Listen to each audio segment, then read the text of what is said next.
ladies and gentlemen. Quieten down a little. Welcome to the evening dinner at Scala World, our fourth and our biggest. Has everyone had a good meal? It was very enthusiastic.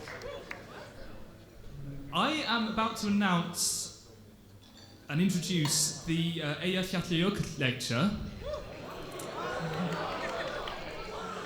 In the absence of a high-ranking Scandinavian, I have to say it myself. Normally we have either Runa or Olafur to pronounce it, but this is the Eyjafjallajökull Lecture, and it's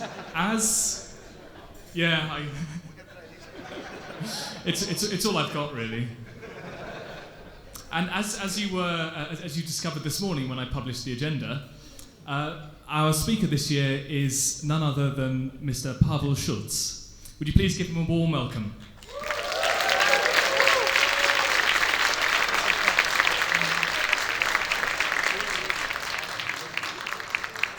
Good evening. So, is that okay? No. Is that okay? As you guys probably see, I'm gonna be drinking the whole way, and I encourage you guys to do so as well. Otherwise, this thing's gonna be a disaster. So, like this.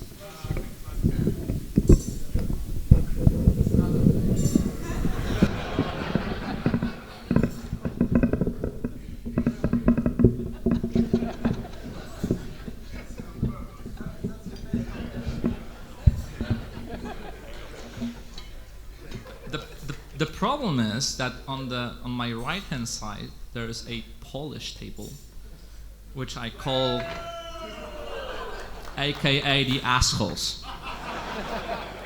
So for this conference I've been driving people around. John asked me to do so, but for this talk I have my designated driver.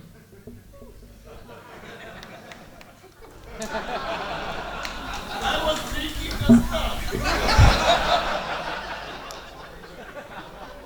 So we're staying in Penrith apparently. All right, so I'll be doing whatever that is, right? It's complicated. It's complicated to pronounce it. I tried to do as much research as I could how to properly pronounce it, and I remember last week I was sitting in my living room with my laptop. My kids were playing Minecraft, and I'm just like keeping Runar on a loop, or trying to like follow whatever that is. And my kids stopped playing the game, which is very, very rare. And my son is like going towards my daughter, and like, I think that is having a stroke. I was like, okay, this ain't good. But this is what I found so far. Eyjafjallajökull. And because there are no Icelanders here, I said, I nailed it. I honestly don't know if I did. But come on, like, who does that, right? This isn't a language. This is weird. This is a Polish guy here, right? Polish is actually easy. You don't believe me? It's good, because what I have for you guys is just to prove my point, a Polish 101. Just to prove that Polish is, comparing to whatever that was, a very, very easy language. You guys ready? Yes. All right, so Polish 101. This will be really easy, I promise. Ala. Very good. So it means Alice. Ma. Has. So ala ma. Very good. Like talking to my children. Kot. It means cat. So ala makota. Brilliant! You nailed it! You have like golden medal or whatever. So Polish 201. It's gonna be slightly more harder. Where's John? Where are you? Raise your hand. I don't see you. Still don't. All right. So John lives in Poland right now. So if you struggle along the way, he should help you out. All right? All right. W Szczebrzeszynie chrząszcz brzmi w trzcinie. Come on. I'm not kidding. All right, something slightly easier. Czy rak trzyma w szczypcach strzęp szczawiu, czy 3 części trzciny? You're not even trying.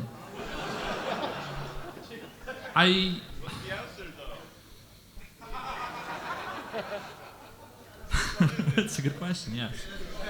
So, are you guys okay with like a participation trophy? Like you're good with that?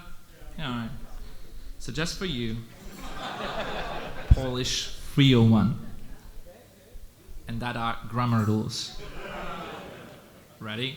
This is really easy. I'm serious. So, the grammar rules are following. There are no rules. Everything is an exception.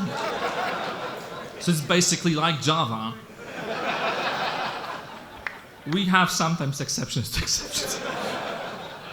And it would be funny, but that's actually true.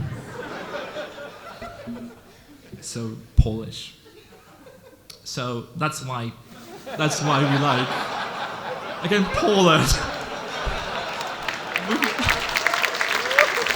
The Polish Scala community is so strong, right?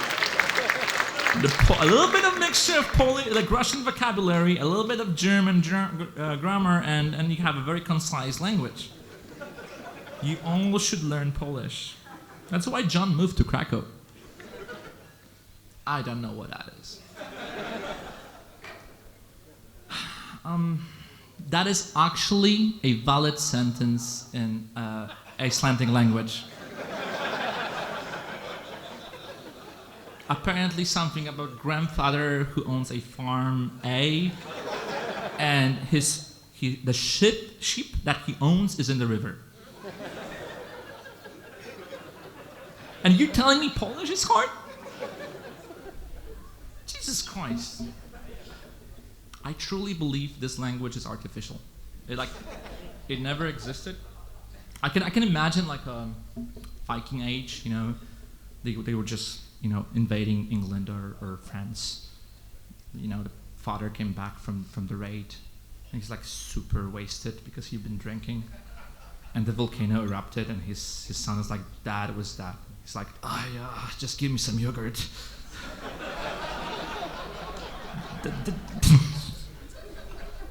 This language shouldn't happen. It's For the rest of the talk, I'm going to call this talk volcano talk, and it's going to be easier. All right, so back in 2016, I was attending Scala World, and I was a happy attendee. I paid for my ticket, I paid for my flight, I paid for the train, and I was just enjoying myself. It was brilliant. It was a lot of fun. And at some point, John approached me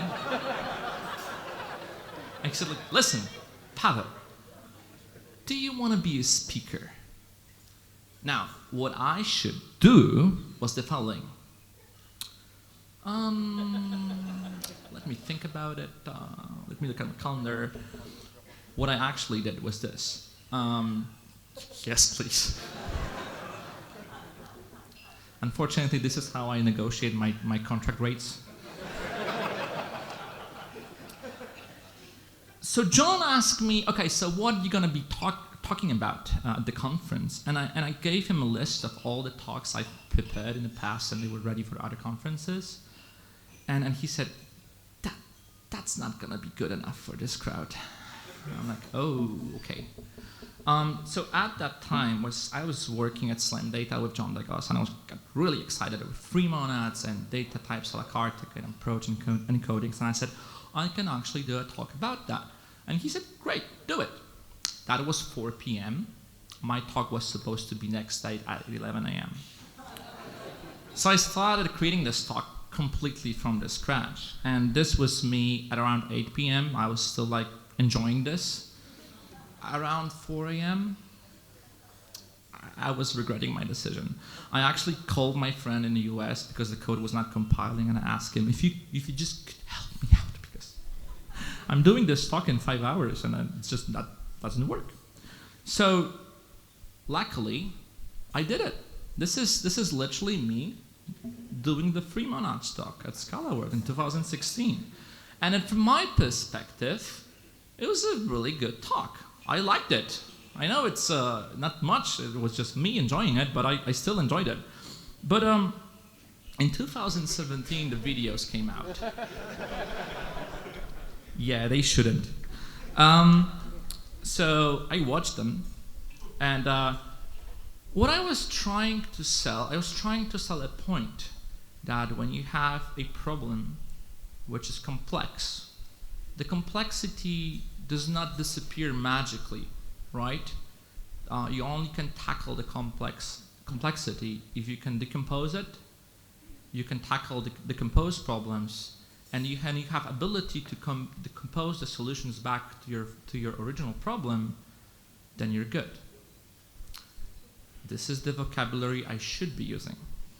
However, I keep on saying that you decompose your problem into solutions and you build your final solution.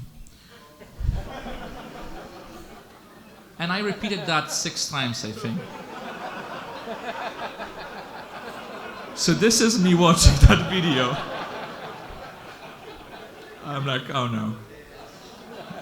I'm thinking, I'm just gonna go back to Java, I guess. Like, I'm unemployable at this point. So in autumn 2018, or fall 2000, this is for Americans. You're laughing, that's good. So when I showed this slide to my wife, and I was basically showing her the whole thing, at least the first 20 slides that I had before I left to England, she said, why are you doing this? And I said, like, what? You're offending people. I'm like, when? Just saying, well, you were laughing out of Icelanders. That was weird. Then out of Poles. Then those Indonesian people. And I was like, Indonesian? And she said, you said something about Java. I'm like, no. Honey. And this really happened. Like, she rolled her eyes, and this is what she said. I promise. This really happened. She said, like, please don't make ass of yourself. I don't want to raise 3 children and have an unemployable husband. So, my wife is usually right. What I mean by usually is most of the time. So statistically, sometimes she's wrong, right? So I'm thinking she's wrong. So I thought, okay, no, I don't want to do that. I don't want to have all those nice people here and some of them being offended. That would be rude. I will offend all of you. So I used the power of Google, and I found the ultimate tool. And the next 3 slides, I'm going to show you what I found. Do or not do, there is no try. Dumbledore. Alright, some of you got it. A few people are laughing. But not all of you, because not everybody is a sci-fi/fantasy freak. And I get it. I thought, like, this might not reach everybody in this crowd. So I personally prepared my own memes. You ready? I was not completely sober when I was doing this. And my Polish friends said I will regret it. All right, fasten your seatbelts. A taco. Bartosz Milewski.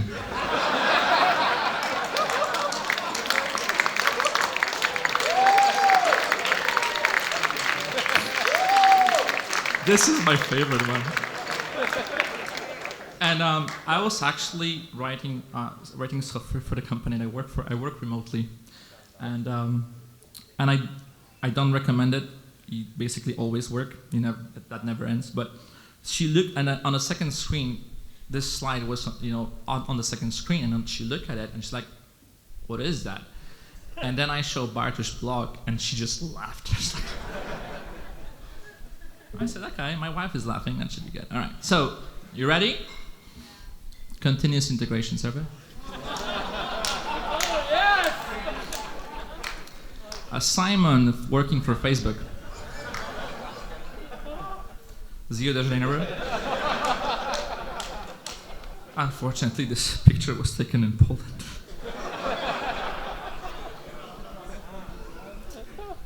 Creator of Akka.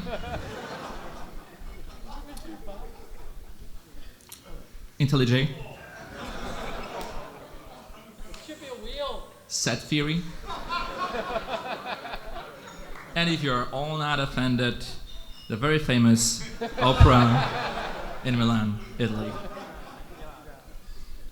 Are you all offended? All right, then we're good, and then there will be no more damage done, I hope. Okay, so where was I? All right, so mistakes were made, right? And I thought to myself, I will never speak at Scala World ever again.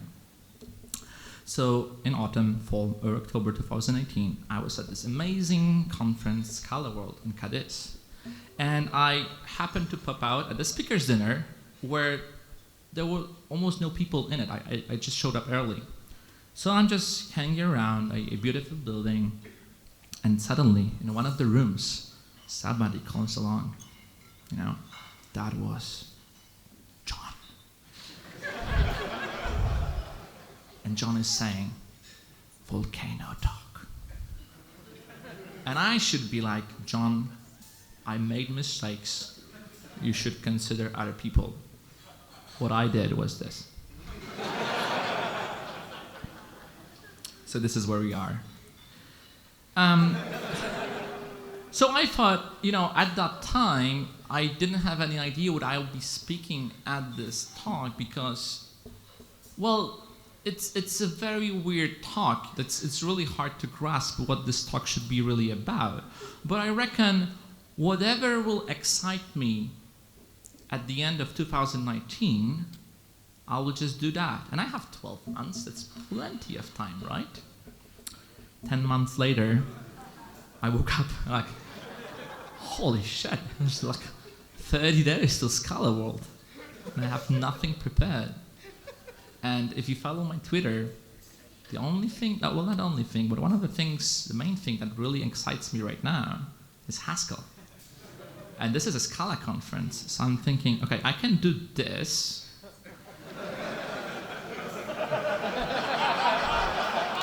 But I don't want to do that.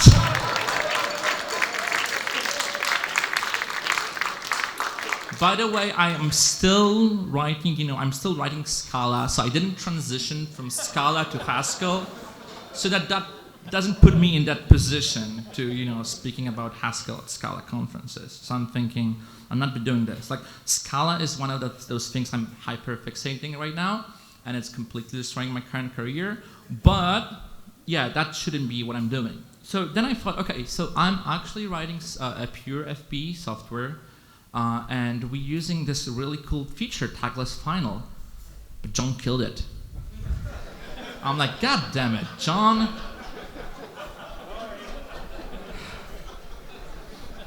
So now I lost 2 out of 3.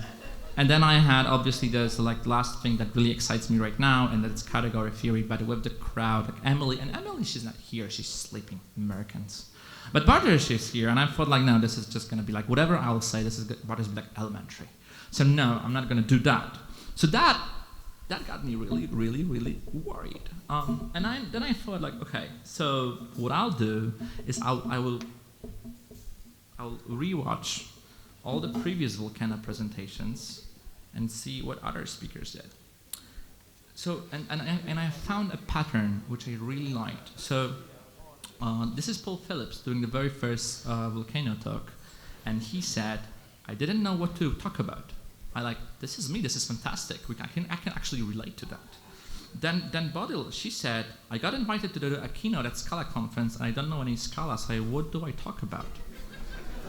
Great! And then Victor said, I was invited to give a lecture. I decided to have to figure out what it means. I'm like, this is me, yeah? So I was like, I can just postpone it. Like eventually this will occur to me, so I just keep on chilling. That was a week ago. And I'm not even kidding. So meanwhile, at work, about a week ago, maybe 10 years ago. So a little bit more than that, we actually lost an awesome project manager, Kelly. Like she moved to other team, and we were sad. But having no project manager was an awful experience for us. So we reckon we should hire one. Now, our CEO said that it's for the dev team to decide who's going to be the next project manager slash Scrum Master, and we should decide who that person will be. So we will be doing the interviews, which sounded really cool at first, because yes, finally revenge. But then when you think about it, how do you hire a project manager slash Scrum Master? How do you do that? How many of you guys, being software engineers, had that experience in your life? Not that many, and apparently a lot of Polish folks. For me, I was really, really worried, because if we don't do that correctly, the consequences might be just ridiculous, right? So I'm thinking, right, we really have to put a lot of effort into it, right? So, but then still again, we were just thinking, like, how do you do this? Because, well, if you hire a software developer, you can always measure his abilities against you. You have some foundation on which you can base, like, whether he's better than you or not. If he's better, then hire him. If that doesn't work, there's always like coding challenges or whatever. But project manager, like I can tell, if you give me two people, I can tell which one is better Scrum Master, which one is better project manager, but I cannot give you a number. This one is 7 and this one is 9 or 10. And it's really hard to tell. And even if you ask them the questions, like, you can even create like scenarios and ask how they would react, but this is just talking. Talk is cheap, right? And there's no code to actually verify. So it's a really, really hard problem. We did the first interview with the first candidate, and I guess he was okay. But unfortunately, on the next stand-up, and oh, by the way, we work remotely, and for whatever reason, we don't turn on cameras. But we don't see other people's faces, so like if I'm laughing, then they don't know. But we interviewed the first candidate, and after that, on the very first stand-up, we were asked as a development team, so should we hire him?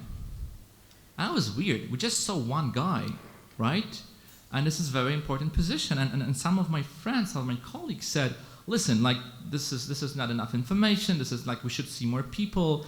And I just said, listen, this is a secretary problem. By definition, we should just reject this candidate.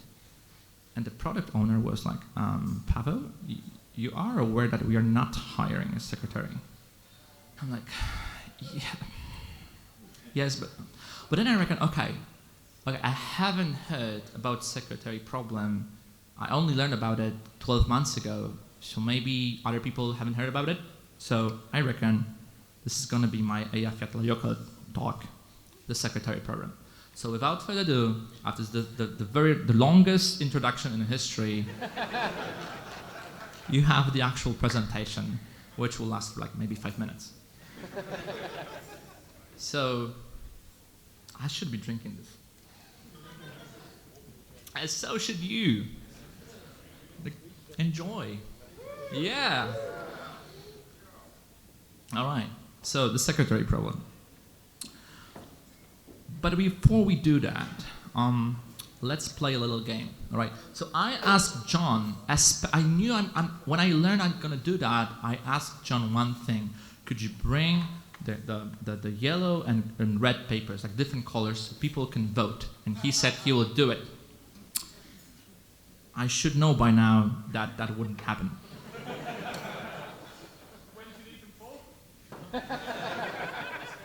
So we're gonna use this. Is it a napkin? How do you call it? A napkin, all right. So you will be voting with this. Do you have it? So people, can you show me that you actually can do this? Yeah, awesome, all right.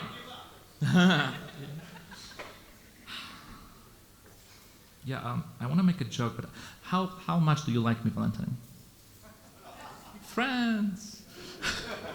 All right, so anyway, we're going to play a game. So what we're going to do is we're going to be, all of us, we're going to be a development team trying to hire a project manager / scrum master, all right? The way we do that is I'm going to be shown, so this is going to be the scenario that we had at work. So apparently we're going to have candidates coming in, and we can either hire the candidate or reject them completely, and he will never appear in our lives ever again. We have absolutely no idea how to measure the value of a candidate, whether it's a good project manager or not. Is it any better? Did we just reach the rooftop or not? But what we can do is we can measure relative values. I can say this candidate was twice as good as the other one, or twice as bad as the other one. Okay, this is what we can do. All right. So before we're gonna do that, let's do a little practice of this. So I actually created this little game. So we're gonna create a little. This is a training. This is a practice before the actual game. So what I actually have, I think I have the game rules. Yeah. So there will be a number of candidates for the project manager position. We have no idea how to assign scores for the individual candidates, just ordinal numbers. We interview candidates one at a time. We accept an offer or we reject them, but once rejected, he's gone forever, all right? So, yeah, I've generated those, so, wait. Oh, there we go.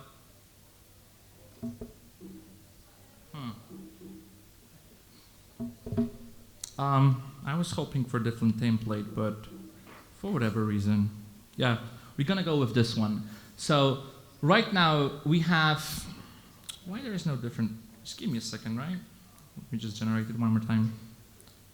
Yeah, I guess we're going with this one. All right, so we have right now, this is just a training. We have 3 candidates. Oh, by the way, it's generating randomly, so I don't know what's going on in the next slide. So we have 3 candidates. We see the first candidate and we have nothing to compare him with, so there's no info, right? Like we saw him, he's, I guess, okay-ish, but we don't know. We see the second candidate, and in this example, we see the first one compared to the one that we see right now, is like almost half as good, right? So definitely worse than the one that we're looking at right now. And the third one, when we look at the third one, we see that he's twice as better as the first one, slightly worse than the second one, right? And sorry, the other way around. So the best candidate was the first one. Is that correct?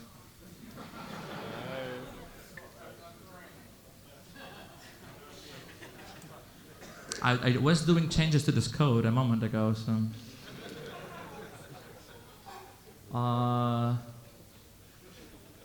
Let me think about it. Oh yeah, so, yeah. It shouldn't be like that. Let me just generate it one more time, and this presentation is a disaster, I told you.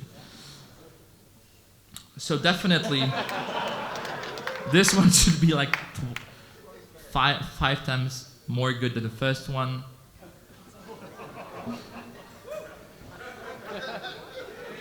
Yeah, and finally good results? Yes. No? Yes. All right, so one more time, this should work. All right, so the first candidate isn't really that good. We don't know anything about him, right? The second one is 5 times as good as the first one. I swear to God it worked before. And the third one apparently is twice as good as the second one. Yeah, and sorry, correctly, it makes sense, yeah. Why didn't it make sense before? Who knows? I'm confused.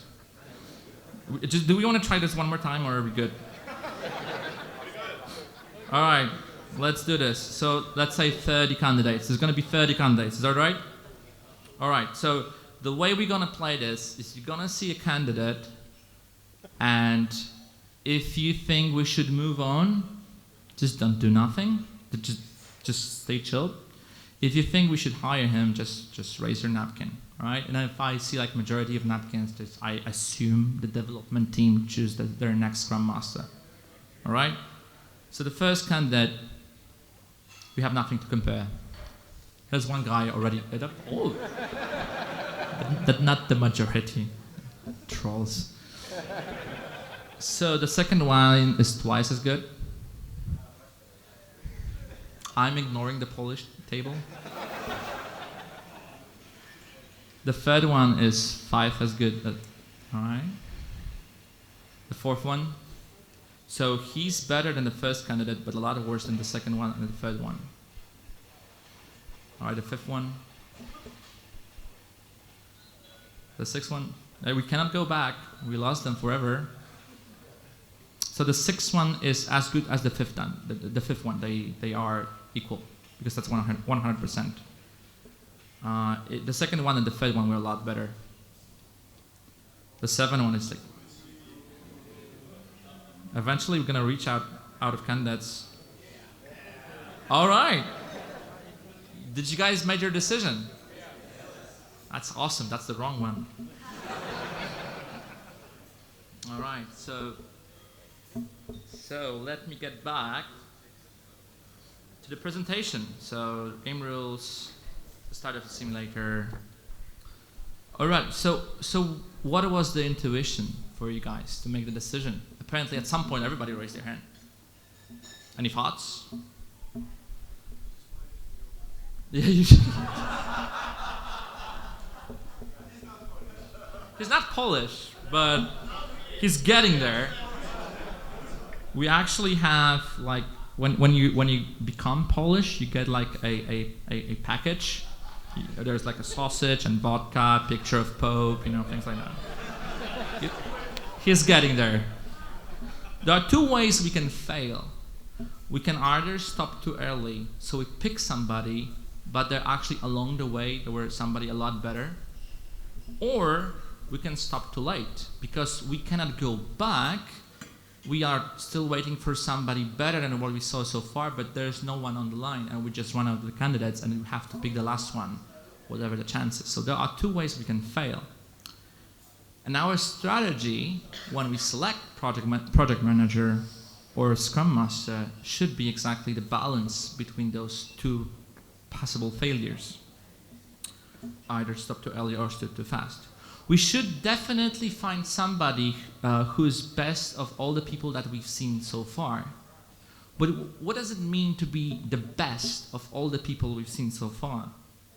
If we see the first applicant, and he's definitely the best of all the people that we've seen so far, right? There's nothing to compare.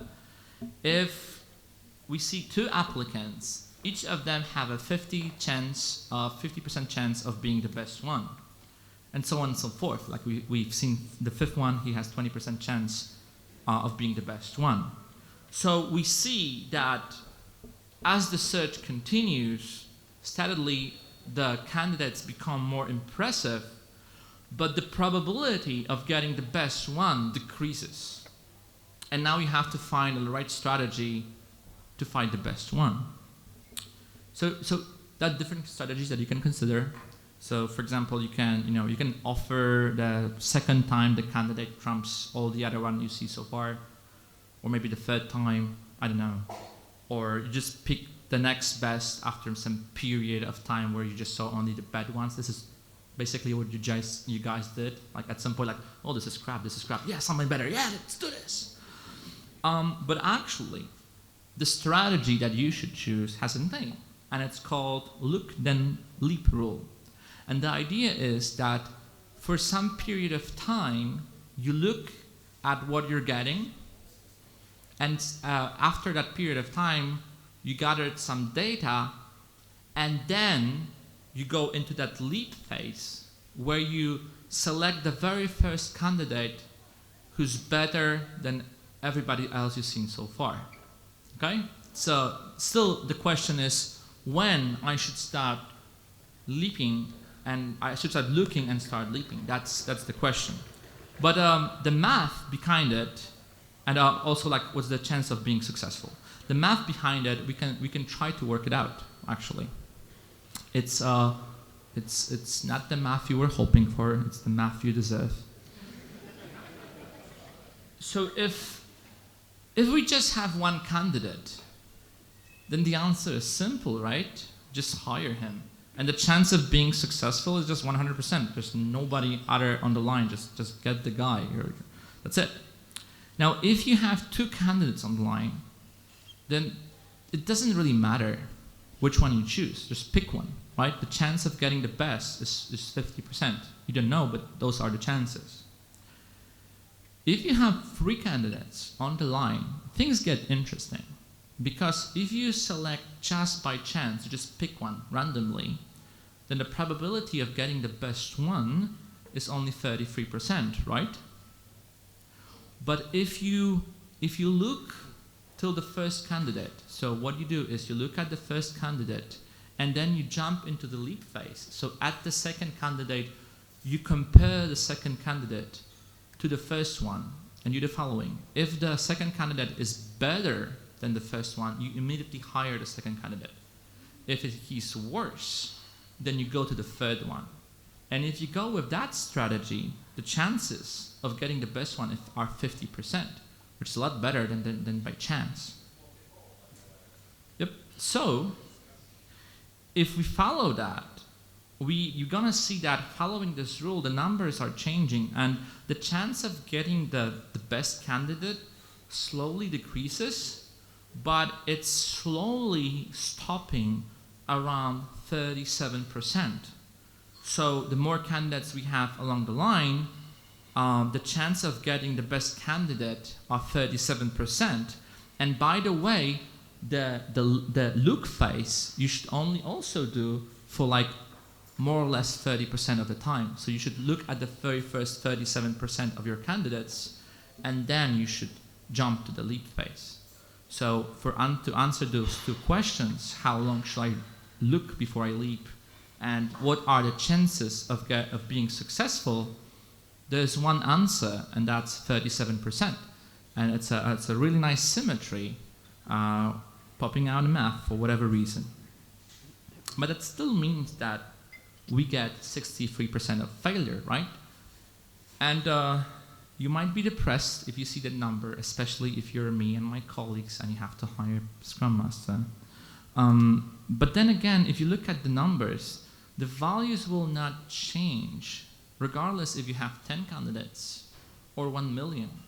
So if you're making a decision and let's say you have 1 million candidates on the line, or the decision-making process, whatever you do in life, and possible things to select is 1 million, by chance, the chance is really slow. But if you follow this rule, your chance is still steady, and that's 37%, which I found fascinating. And this is actually what we just saw, is a solution to something that is called the secretary problem. So the secretary problem was first published in Scientific American in 1916 by Martin Gardner. So he had a column in a scientific newspaper, and he was just publishing mathematical puzzles because, people like them. But then he tried to actually trace back, because that was not his original idea. He heard this from somebody. He tried to trace this back. He found. By the way, it's a perfect mathematician puzzle, simple to explain, devilish to solve, and concise in its answer. Right. I added a few slides 4 hours ago. I forgot about them.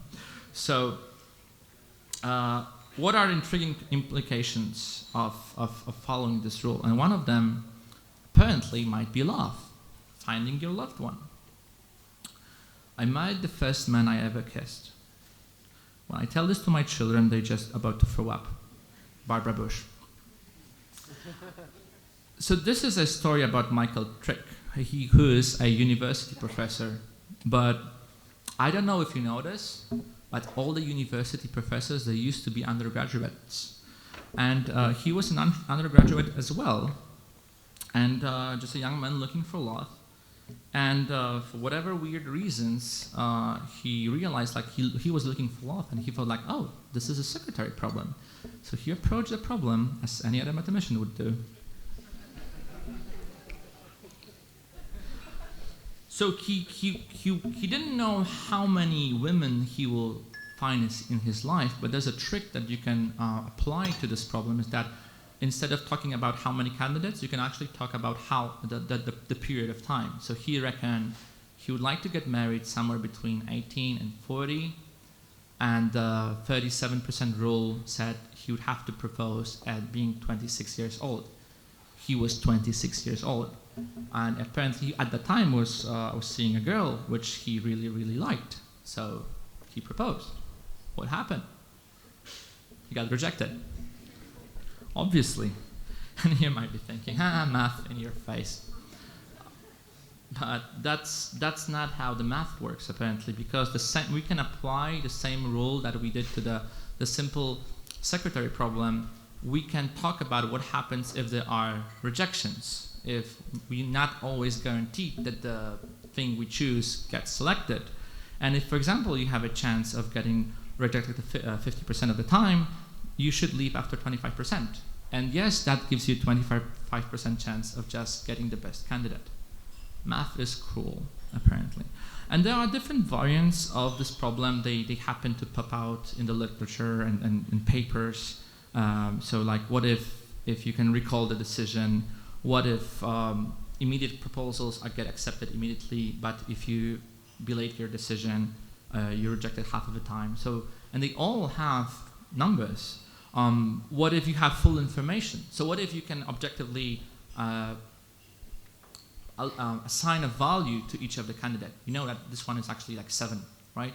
And this has implications. So there, for example, I read about a professor at some university in the US, and she was selling a house, and she knew exactly what were the values of houses being sold in that area, and she just used that rule and was able to sell it successfully. So there are other variants, but the math still works out. The origins of this problem, as I said, pop out in the paper in 1960. The person who published it in the paper, in the magazine, he tried to chase whoever created this. He heard about some professor in Harvard, heard about it by some other professor in 1955, but that was a dead end because that guy didn't remember where he got it from. There was another guy in some other university who read some notes by R.E. Gaskell, but he credited some other colleague. At some point, finally, he found a Roger Pinkham who wrote. He heard about it, about the problem from some mathematician, who heard about it from someone in Michigan, and apparently the someone in Michigan happened to be Merrill Flood. So. If you ever heard about the traveling salesman problem, that's the guy who created the problem and the solution. And he apparently discovered the solution to the problem in 1958, but he said he contemplated the problem since 1939, so for a very long time.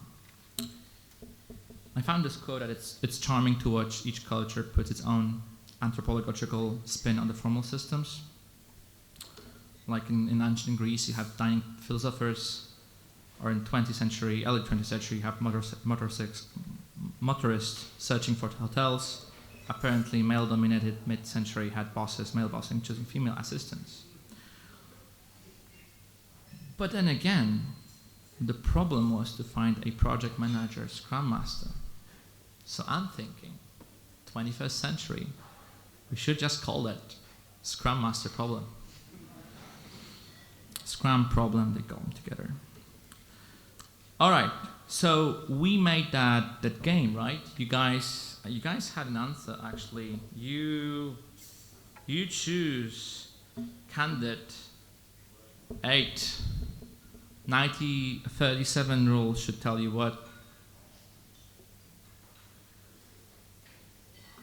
I can actually show you. We had that before in our slides. Somewhere here. There we go. 30. So the rule is telling you 11. So you were actually close. So we can at least try to see what would happen if we would follow the rule. So you guys are telling me 8, right? If I were to follow the rule, and as again, it's only 37% chance that I'm right. Let's see. So I should only now start looking for the best, right? But let's see, at the very end, there are results somewhere here. And 11 is the right answer. Now, this thing is generated automatically. I can publish the source code. So apparently it works. Anyway, I'm almost done. I know you guys want to drink. So give me a second. All right. We were really close, like the last 3 slides, I think. All right. What I did was a complete rip-off of this book. The very first chapter of this book. And this book is amazing. And you all should read it. You should buy it right now. I don't see any iPhones. Yeah, thank you. All right. This is a really good book, and it's just an eye-opener, and put a little bit of faith into the humanity. Yeah, I just love it. So when I'm trying to explain people what I do, and I say I code and I write algorithms, it's good if this is what they see. Most of the time they ask me to install Windows, but if this is the mental image that they have, that's already good. Now the problem is, I sometimes talk to engineers from other fields. For example, my parents. This is what my mom told me when I graduated. So whenever you find somebody telling you this, you're not an engineer, software engineer, blah. You tell them, my field helps humanity with common decision-making problems and illuminates the workings of the human mind. What about you? This is what I did to my mom. My name is Paweł Szulc. This is my Twitter handle for you to, complain or whatever. And you've been given Eyjafjallajökull presentation. Thank you very much.